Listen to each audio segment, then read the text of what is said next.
Yo, what's good, guys? I apologize for the horrible lighting, but I don't care because this is my daily video. Be- I'm already stumbling, but this is why I'm making these videos because I am uploading a video to YouTube every single day so I can get better at speaking to the camera. Today's topic is, can you change people? If you're anything like me, then you consume self-improvement content, or you've consumed self-improvement content in the past for a large amount of time. And when you start consuming self-improvement content, you're going to be way more likely to act on self-improvement content, right?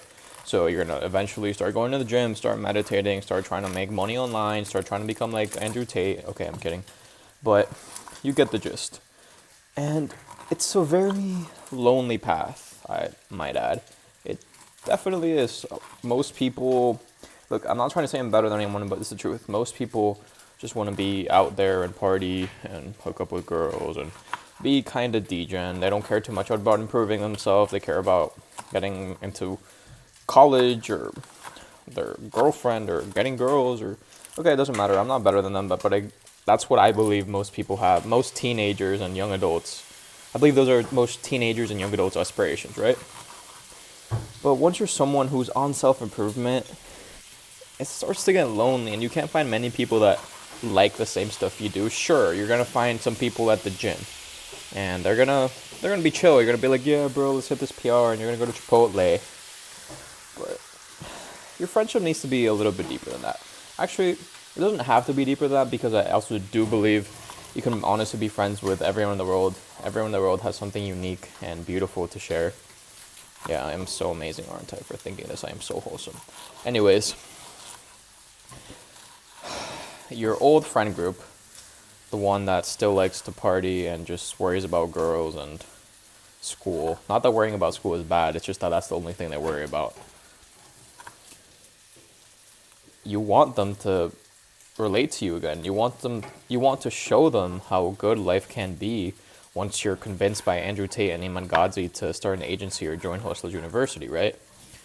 Okay, I'm kidding. You actually have good intentions for them and you just want them to have a good life and join self-improvement like you have been because it changed your life, right?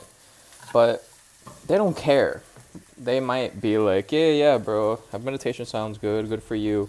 I don't know, meditation seems like too much for me, bro. I'm good, bro. Like. So when you get a little bit disheartened by this, and again, you start to feel lonely, and you ask yourself, why don't they change? Like, why can't they change like me? If what I'm doing is truly good for the world and good for me, why can't people just agree and come to my worldview? Well, at least that's the way I used to think. Actually, no, I'm just trying to make stuff up and I'm not being authentic. I don't think I really struggled with that. I kind of was too shy to even talk to people about self-improvement, but I did feel lonely because I like asked people what they did and they just told me about their lives and it was never self-improvement. Well, there's probably more people out there into self-improvement than you realize. It's a really big space on the internet. Most people know these online course sellers, therefore they've been exposed to it. But that's besides the point. The whole point of the view video is, can you even change your friends into get onto self-improvement or to whatever point of view you want them to see, whether you want them to lose weight, whether you want them to stop drinking or smoking, or you want your boyfriend to stop cheating on you. How can you change them? Can you even change them?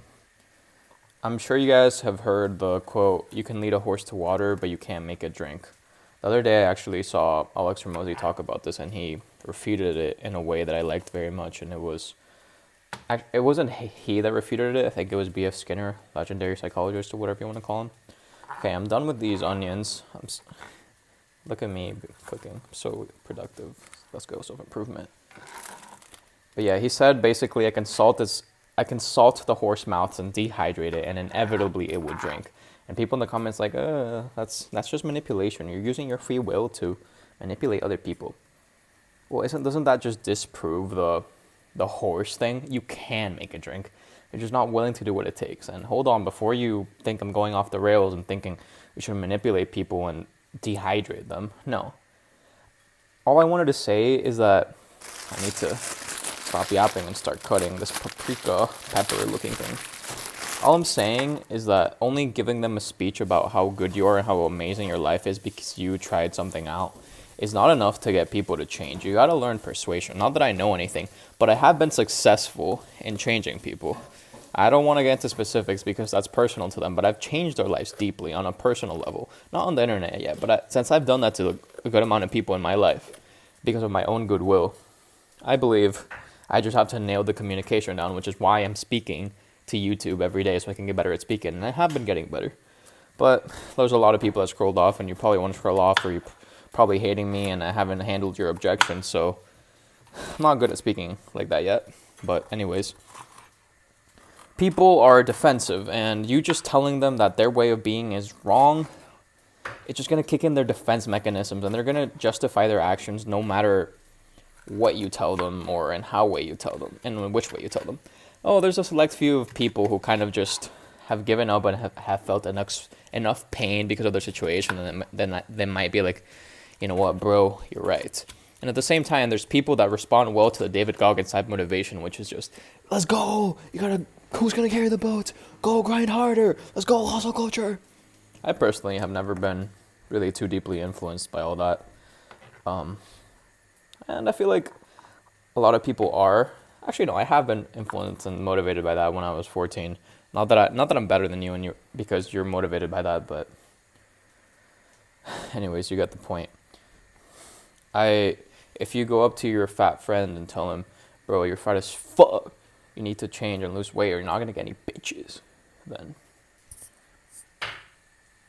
what's he gonna do? I don't know, he might laugh it off, he might think you haven't done damage to him, but odds are that hurts him. And yes, there's a chance because now you're giving him enough pain, he's going to want to change. And that's a thing I see a lot of people say.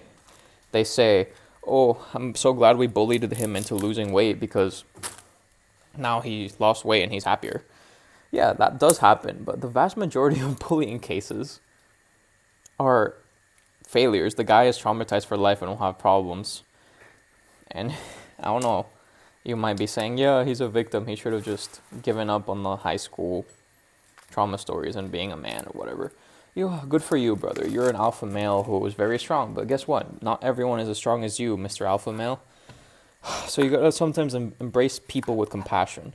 Sometimes you gotta be empathetic. You gotta be empathetic to the incel black pillars who can't get girls because of their looks. At least that's what they claim to.